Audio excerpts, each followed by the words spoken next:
तो हेलो दोस्तों, आप सबका स्वागत है फिर से मेरे चैनल मूवी बल में।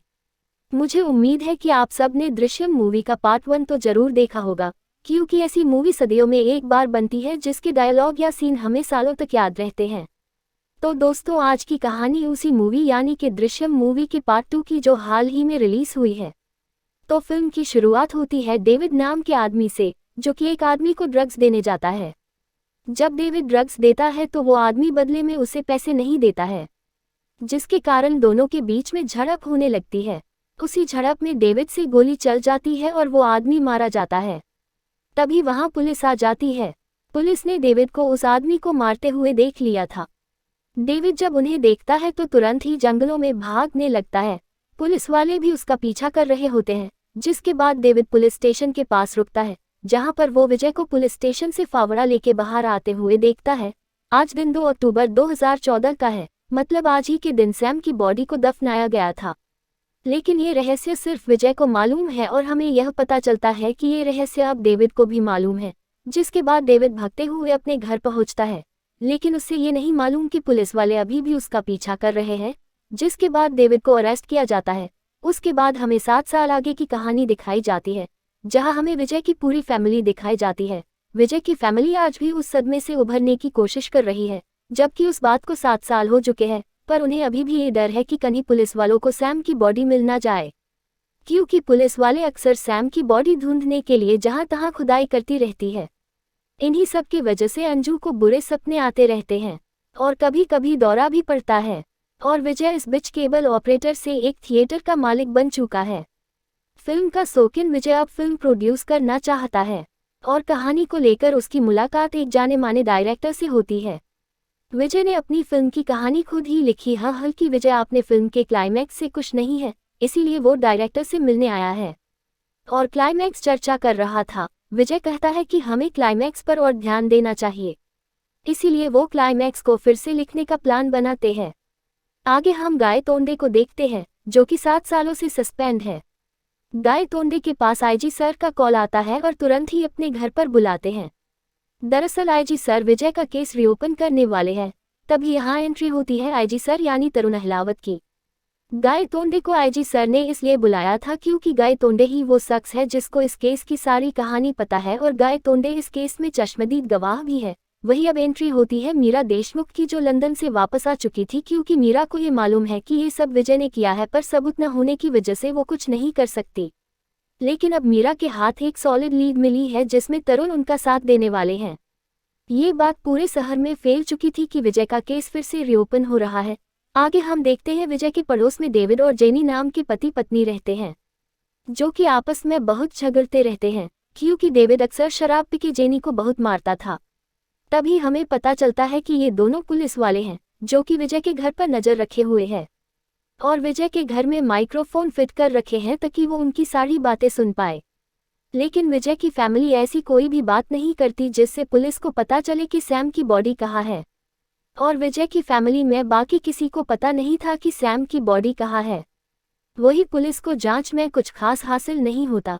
तभी आईजी सर ये अनाउंसमेंट करते हैं कि जो भी विजय के केस में सॉलिड लीड लेकर आएगा उसे इनाम में 5 लाख रुपये मिलेंगे। आगे हमें चाय के होटल का सीन दिखाया जाता है, जहां हमेशा लोग विजय के केस के बारे में बात कर रहे होते हैं। वही हमें डेविड भी दिखाई देता है, जो 7 साल की सजा काट के आया है। यह वही डेविड है जिसने उस रात विजय को बॉडी दफनाते हुए देखा था। अब अगले सीन में हम देखते हैं आईजी सर विजय के घर पहुंच जाता है, जहां विजय तो नहीं था, लेकिन विजय की पूरी फैमिली घर पर होती है। वो लोग आईजी सर को देख के काफी डर जाते हैं, क्योंकि विजय की फैमिली हमेशा पुलिस वालों को देख के डर जाती है। वही आईजी सर ने भी विजय के परिवार के चेहरे पर डर देख लिया था। उन्हें यकीन हो जाता है कि विजय की फैमिली कुछ तो छुपा रही है। वही जब डेविड को 5 लाख के इनाम और विजय के केस के बारे में पता चलता है तो वो सीधे पुलिस वालों के पास पहुंच जाता है। यहाँ डेविड पुलिस वालों को बोलता है उसे एग्जैक्ट पता है कि सैम की बॉडी कहाँ है, पर पुलिस वाले उसकी बातों का बिल्कुल भी भरोसा नहीं करते। तभी डेविड उन्हें बताता है कि 2 अक्टूबर की रात को उसके हाथों गलती से खून हो गया था और वो जब पुलिस से बच के भाग रहा था तब उसने विजय को रात के 3 बजे बॉडी को दफनाते देखा था। ये सारी बातें सुनने के बाद पुलिस वालों को भी उस पर यकीन हो जाता है। लेकिन पुलिस वालों ने 5 लाख का इनाम रखा था। और यह डेविड 25 लाख मांगता है। अब न चाहते हुए भी पुलिस वालों को 25 लाख देने पड़ते हैं। तभी डेविड उन्हें बताता है कि जहां आईजी सर खड़े हैं वही बॉडी को दफनाया गया है, यानी कि पुलिस स्टेशन में ही बॉडी है। तभी पुलिस को पता चलता है 7 साल पहले इसी पुलिस स्टेशन का कंस्ट्रक्शन का काम चल रहा था और उसी का फायदा उठाकर विजय ने बॉडी को यही दफना दिया था। तो पुलिस वाले ज़्यादा देर न करते हुए बॉडी को निकालने का काम चालू कर देते हैं। खुदाई का काम शुरू करने से पहले सारे पुलिस स्टेशन को कवर कर देते हैं ताकि कोई भी उसे न देख पाए। वही विजय को ये सब पता चल जाता है क्योंकि उसके ऑफिस के बाहर सीसीटीवी कैमरा लगा होता है जहां से सब दिखता था। ये सब देख के विजय काफी डर जाता है। अब उसे लगने लगा था शायद वो पकड़ा जाएगा, क्योंकि विजय अपने राज को लेकर काफी कॉन्फिडेंट था। अब यहाँ पुलिस वालों को बॉडी मिल जाती है, पर क्योंकि 7 साल हो गए थे तो पुलिस वालों को सिर्फ कंकाल ही मिलता है और पुलिस वालों को कोर्ट से 8 घंटे की पूछताछ का ऑर्डर भी मिलता है। अगले ही दिन वह लोग विजय की फैमिली से पूछताछ करने में लग जाते हैं, जहां आईजी सर और मीरा दोनों ही मौजूद थे। आईजी सर विजय को सारी बात बताते हैं कि डेविड ने उसे उस रात देख लिया था, लेकिन यहाँ विजय साफ मना कर देता है। वो कहता है हाँ तो वो कोई और आदमी था या डेविड झूठ बोल रहा है। आईजी सर काफी सवाल पूछता है पर विजय अपने बयान पर अड़ा हुआ था, क्योंकि जब विजय नहीं मान रहा था तो आईजी सर दूसरी तरकीब लगा रहे थे और वो लोग विजय की फैमिली को दूसरे कमरे में ले जाके मारने लगते हैं। अब गाय तोंदे उनको मारने लगता है। मीरा देशमुख भी वही बेटी थी। विजय दूसरे कमरे से देख रहा था। विजय आईजी सर से उन्हें रोकने बोलता है, पर आईजी सर यहाँ कुछ नहीं बोलते हैं क्योंकि उनको मालूम था विजय का कैसे मुंह खुलवाना है। और आखिर में आईजी सर की ही जीत होती है क्योंकि विजय सब कुछ बताने को तैयार हो जाता है। तब विजय का कन्फेशन लिया जाता है।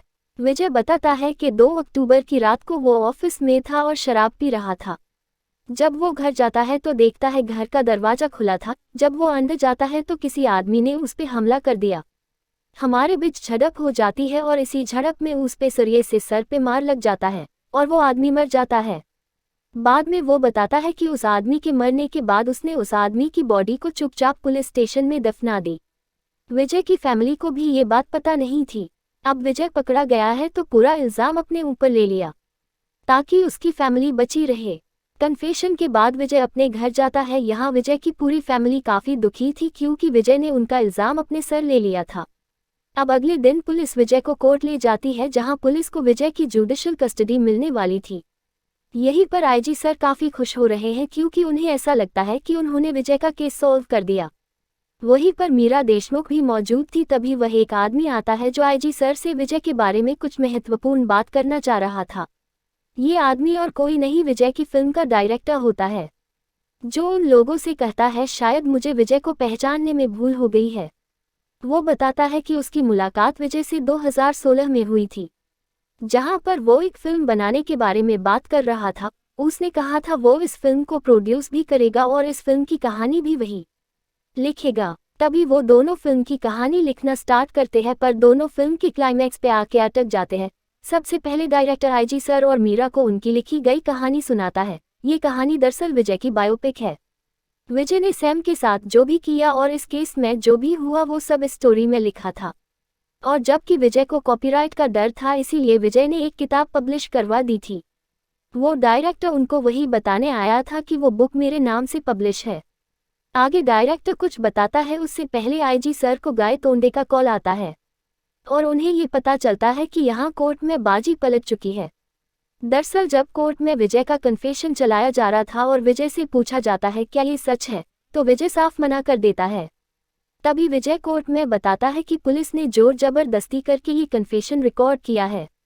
साथ ही विजय की वकील अदालत में कहती है ये पुलिस वालों की सोची समझी चाल है।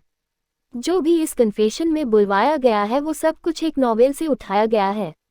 ये पढ़ने के बाद जज साहिब को भी विश्वास हो जाता है कि ये सब कुछ पुलिस वालों की सोची समझी चाल है। अब डायरेक्टर उन्हें क्लाइमैक्स के बारे में बताता है। वो उन्हें बताता है फिल्म की स्क्रिप्ट खत्म होने के बाद विजय फिर से उनके घर आया था, जहां आकर उसने बताया था कि उसे क्लाइमैक्स की कहानी पसंद नहीं आई। वो कहता है मान लो अगर पुलिस को बॉडी मिल भी जाती है। डायरेक्टर आगे कुछ बोलता है, उससे पहले गाय तोंडे का आईजी सर को फिर से फोन आता है और यह पर बाजी पूरी तरह से पलट जाती है, क्योंकि कोर्ट में जो डीएनए के सैंपल दिए गए वो सैम की बॉडी से मैच नहीं कर रहे। इससे ये साबित होता है कि पुलिस स्टेशन में जो बॉडी मिली है वह समीर देशमुख की नहीं बल्कि किसी और की है। तो आगे आईजी सर डायरेक्टर से जानना चाह रहे हैं कि फिल्म का क्लाइमैक्स क्या था। तो डायरेक्टर उन्हें बताता है कि हीरो को मालूम था कि पुलिस वालों को उसकी बॉडी मिल जाएगी, इसीलिए हीरो ने पहले से ही इस सब का इंतजाम करके रखा था। तो विजय ने समीर देशमुख की बॉडी को पुलिस स्टेशन के नीचे दफनाया जरूर था, और तब से ही वो समीर जितनी हाइट और उम्र जितना बॉडी ढूंढ रहा था।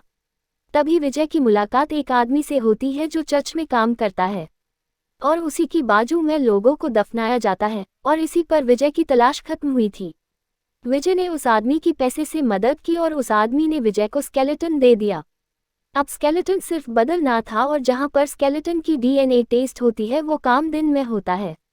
तो विजय मौका देखकर स्केलेटन को बदल देता है, और समीर देशमुख के स्केलेटन को वो नष्ट भी कर देता है। अब जब विजय के खिलाफ कोई सबूत नहीं था तो कोर्ट विजय को बाइज्जत बरी कर देती है, और एक बार फिर से विजय की जीत होती है। तो दोस्तों, कैसी लगी ये सस्पेंस फिल्म आपको कमेंट करके जरूर बताएं।